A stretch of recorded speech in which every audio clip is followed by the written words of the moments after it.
नमस्कार स्टूडेंट्स, मैं doctor Sudesh Chaudhary physical chemistry YouTube channel में आप सभी का स्वागत करती हूँ। हम लोग रीट में लेवल सेकंड में आने वाली रसायन विज्ञान स्टडी कर रहे थे। इस रसायन विज्ञान में मैं कल आप लोगों को जो है वो इलेक्ट्रॉन्स की खोज के बारे में स्टडी करवाई थी। हम जो पढ़ रहे थे वो परमाणु के मूलकण स्टडी कर रहे थे और मूलकण में भी हमने इलेक्ट्रॉन के बारे में स्टडी किया कि इलेक्ट्रॉन की खोज जो है वो कैथोड किरणों से हुई। इलेक्ट्रॉनों पे नेगेटिव चार्ज होता है। कैथोड किरणें जो है वो कैथोड से एनोड की ओर गति करती हैं, इसलिए इन किरणों में ऋणावेशित कण होते हैं। इन्हीं ऋणावेशित कणों को क्या कहा गया? इलेक्ट्रॉन कहा गया। और इलेक्ट्रॉन की खोज तो जे थॉमसन ने की थी और इनको इलेक्ट्रॉन नाम जो था वो स्टोनी ने दिया था। अब हम इलेक्ट्रॉन के बाद अब हम स्टडी करेंगे प्रोटॉनों की खोज किसने की थी और उसके बाद हम स्टडी करेंगे न्यूट्रॉनों की खोज किसने की थी। क्योंकि जब इलेक्ट्रॉन्स की खोज हो गई तो ये कहा गया कि परमाणु तो हमारा उदासीन है, लेकिन इसमें एक कण जो है वो कैसा है? ऋणावेशित कण है। इसका मतलब इसमें कहीं ना कहीं एक धनावेशित कण भी विद्यमान होता है। तो 1886 में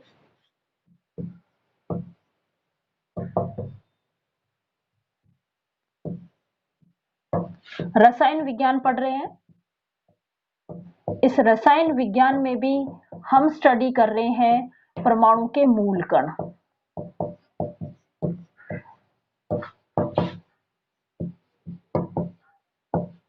जिसमें हम इलेक्ट्रॉन के बारे में पढ़ लिया। अभी हम पढ़ रहे हैं प्रोटॉनों की खोज।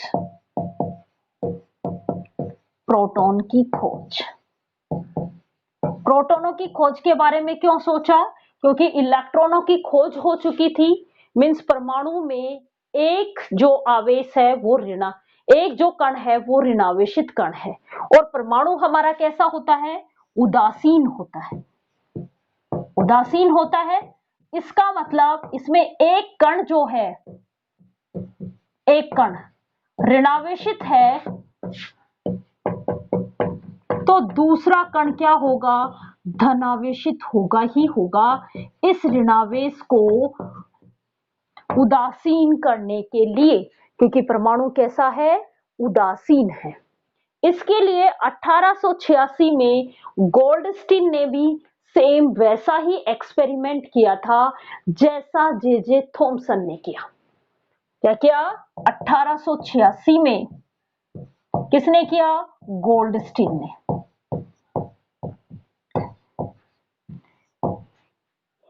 उसने क्या किया था? जे थॉमसन ने एक विसर्जन नलिका ली, कांच की एक विसर्जन नलिका ली। यहां पे भी कांच की एक विसर्जन नलिका ली गई। इस विसर्जन नलिका में एक वैक्यूम पंप लगा दिया, निर्वात पंप। निर्वात पंप क्या कर रहा है? यहां से जितनी भी गैसें हैं उसको बाहर निकाल रहा है। तो जब गैसेस बाहर निकल जाएंगी तो इसके अंदर क्या होगा? उच्च निर्वात होगा या कहें कि कम दाब होगा। दाब तो कम हो गया, कम दाब, या इसी को कहेंगे उच्च निर्वात की कंडीशन उत्पन्न हो गई। उच्चतम निर्वात की कंडीशन यहां पे आ गई। इसमें दो धातु के प्लेट लगाए गए। एक को जो बैटरी के, एक को कैथोड कहा और एक को एनोड कहा। जो बैटरी के पॉजिटिव भाग से जोड़ा उसको एनोड कहा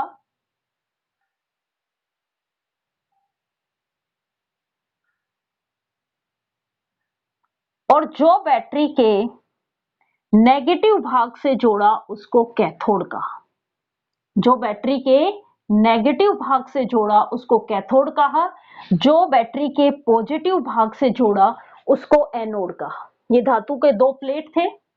यहां पे भी जैसे यहां पे जिंक सल्फाइड की परत लगाई गई थी, क्योंकि ऐसे तो किरणें हमें नहीं पता कि निकल रही है कि नहीं निकल रही, किरणें हमें दिखाई थोड़ी देंगी, लेकिन जैसे ही ये इस जिंक सल्फाइड की प्लेट से टकराएंगी तो ये प्लेट क्या करती है, प्रतिदीप्ति उत्पन्न करती है। तो जैसे ही उस प्लेट से टकराएंगी प्रतिदीप्ति उत्पन्न होती है। तो जैसे यहां पे प्लेट लगाई थी वैसे ही यहां पे भी प्लेट लगाई गई, वही जिंक सल्फाइड की प्लेट लगाई गई और वही उच्च विभव दिया गया। ये बैटरी कैसी है, उच्च विभव वाली, बहुत ज्यादा वोल्टेज की ये बैटरी लगाई गई और देखा कि जिस तरीके से कैथोड से किरणें निकल के एनोड की ओर जा रही थी, जिनको क्या नाम दिया गया, कैथोड किरणें दिया गया, कैथोड किरणें कहा गया। और ये किरणें कैसी होती थी, ऋणावेशित होती थी। ये सब काम किसने किया, जे थॉमसन ने। अब हम पढ़ रहे हैं गोल्डस्टीन का काम। तो उन्होंने देखा कि जिस तरीके से यहां कैथोड से एनोड की ओर किरणें जा रही थी, उसी टाइम एनोड से कैथोड की तरफ भी किरणें निकल रही थी और इन किरणों को क्या कहा गया, कैनाल किरणें कहा गया। क्या नाम दे दिया इन किरणों का, कैनाल किरणें नाम दिया गया।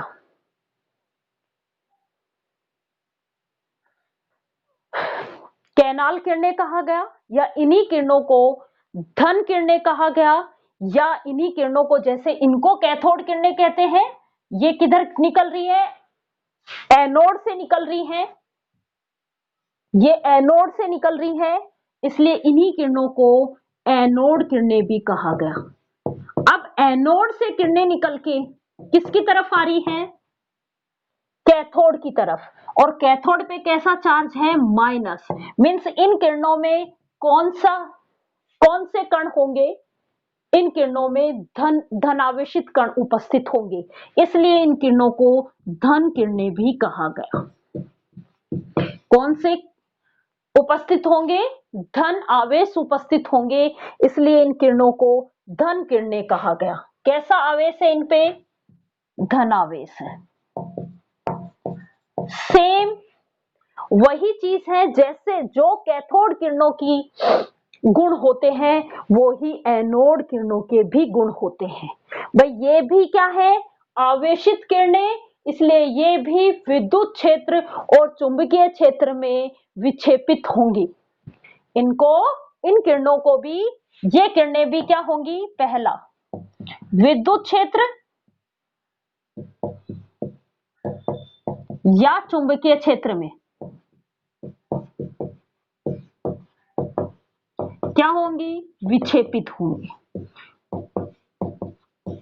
क्योंकि आवेशित किरणें हैं, आवेश है, और हमेशा कोई भी आवेशित चीज यदि हम विद्युत क्षेत्र में रखते हैं या चुंबकीय क्षेत्र में रखते हैं वो हमेशा विक्षेपित होती है। ये किरणें भी कैसे गति कर रही हैं, एक सीधी रेखा में गति करती हैं।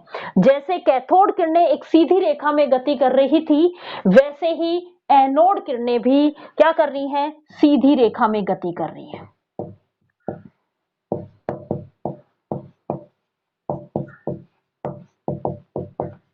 बहुत बार इनसे यहीं से क्वेश्चन पूछा जाता है। इन किरणों पे जैसे कैथोड किरणों पे ऋणावेश होता है, वैसे ही एनोड किरणों पे धनावेश होता है। आप क्योंकि बहुत बार आप कंफ्यूज ऐसे हो गए, एनोड किरणों पे धनावेश होगा।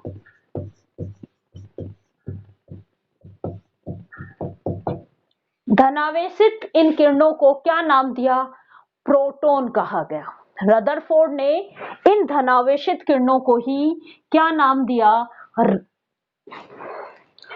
प्रोटॉन नाम दिया।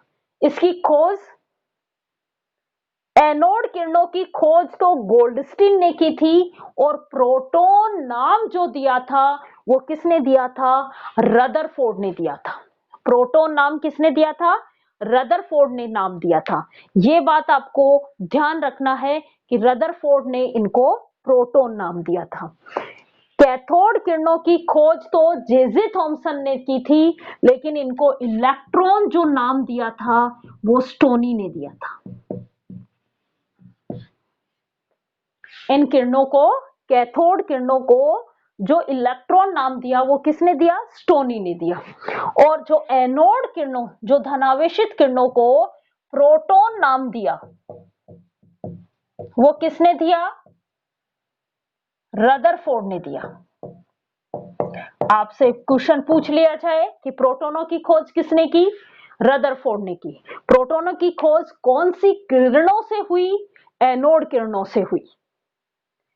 इलेक्ट्रॉनों की खोज किसने की? स्टोनी ने की। इलेक्ट्रॉन की खोज कौन सी किरणों से हुई? कैथोड किरणों से हुई। कैथोड किरणों की खोज किसने की? जे थॉमसन ने की। एनोड किरणों की खोज किसने की? गोल्डस्टीन ने की।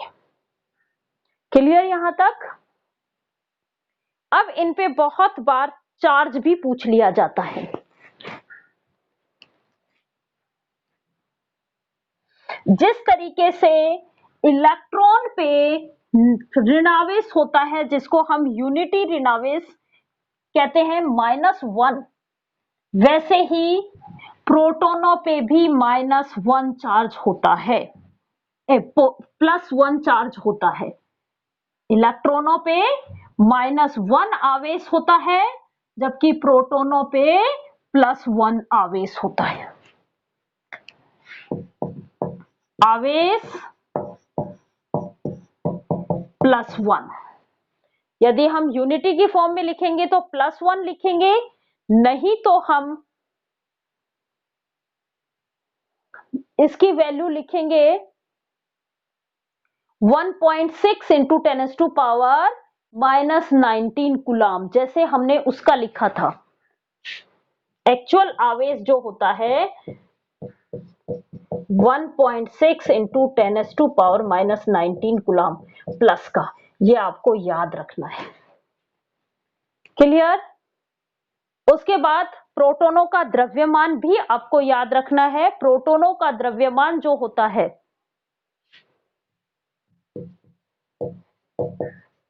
ये होता है 1.673 इंटू 10⁻⁻27 kg।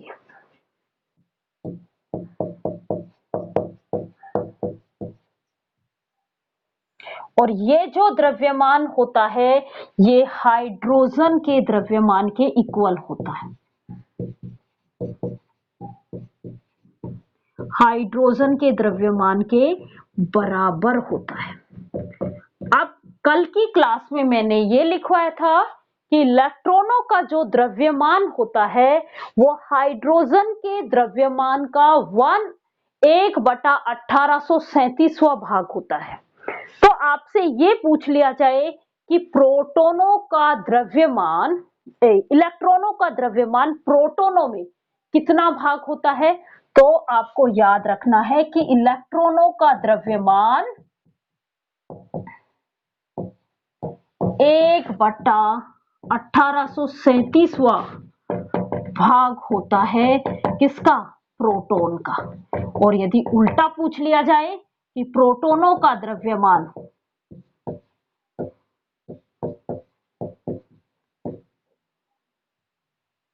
ये होता है 1837 इंटू में इलेक्ट्रॉन का द्रव्यमान।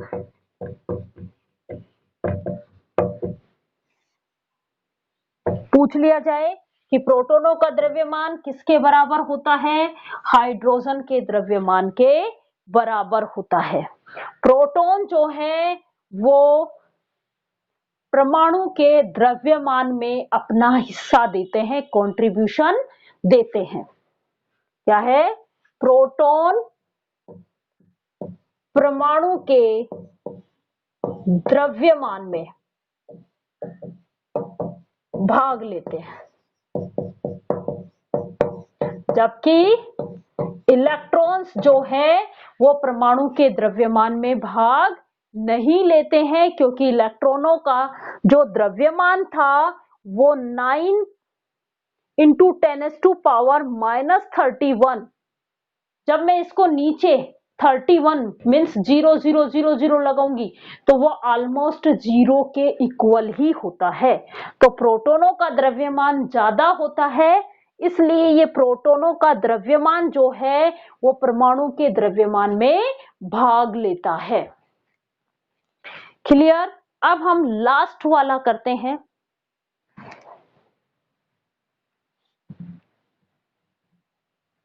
दो कण बता दिए, अब तीसरा कण होता है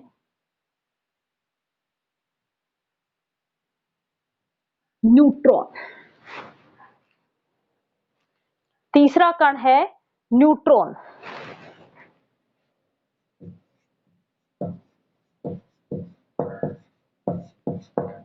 एन से डिनोट करते हैं न्यूट्रॉन को। और न्यूट्रॉन की खोज 1932 में चैडविक ने की थी। खोज 1932 में जेम्स चैडविक ने की थी। इनकी खोज भी जेम्स चैडविक ने की थी और इनको नाम भी न्यूट्रॉन जेम्स चैडविक ने ही दिया था। दूसरी बात, ये कैसे होते हैं? उदासीन होते हैं। भाई एक पे धनावेश होता है और एक पे ऋणावेश होता है, तो परमाणु तो हमारा उदासीन हो गया, तो ये कैसे होंगे? उदासीन ही होंगे। इन पे किसी भी तरीके का चार्ज या आवेश नहीं होता है। इनका द्रव्यमान भी प्रोटॉनों के द्रव्यमान के बराबर ही होता है। इनका द्रव्यमान प्रोटॉनों के द्रव्यमान के बराबर ही होता है।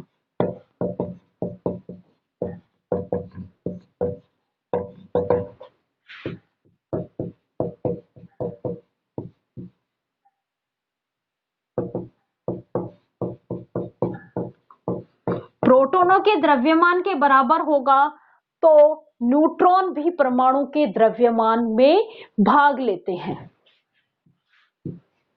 क्या कहा मैंने? कि न्यूट्रॉन भी परमाणु के द्रव्यमान में भाग लेते हैं। मीन्स जब मैं परमाणु का द्रव्यमान निकालूंगी तो कैसे निकालूंगी? परमाणु का जो द्रव्यमान होता है, अब अगली क्लास उसी की होगी, आपसे द्रव्यमान निकलवाया जाएगा। द्रव्यमान से number of electrons, number of protons, number of neutrons हम कैलकुलेट करेंगे। ठीक है? तो परमाणु का द्रव्यमान किसके इक्वल होगा? न्यूट्रॉन के द्रव्यमान, और एक न्यूट्रॉन का द्रव्यमान हम 1 AMU मान लेते हैं। तो न्यूट्रॉन के द्रव्यमान जितने उसमें न्यूट्रॉन है प्लस में उसमें प्रोटॉन, जितने उसमें प्रोटॉन है उनके द्रव्यमान के योग के बराबर होता है। प्रोटॉन हो चाहे न्यूट्रॉन हो, इनके द्रव्यमान को एक न्यूट्रॉन या एक प्रोटॉन, इनके द्रव्यमान को हम 1 AMU मान लेते हैं। तो एटम का द्रव्यमान, परमाणु का जो द्रव्यमान है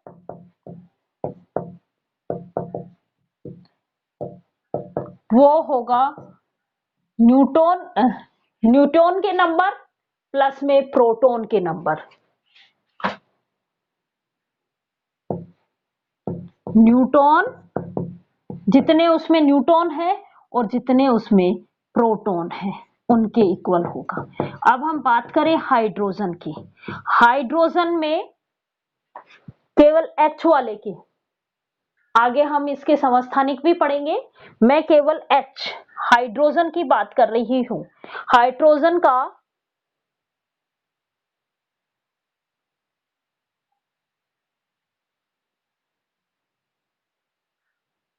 परमाणु भार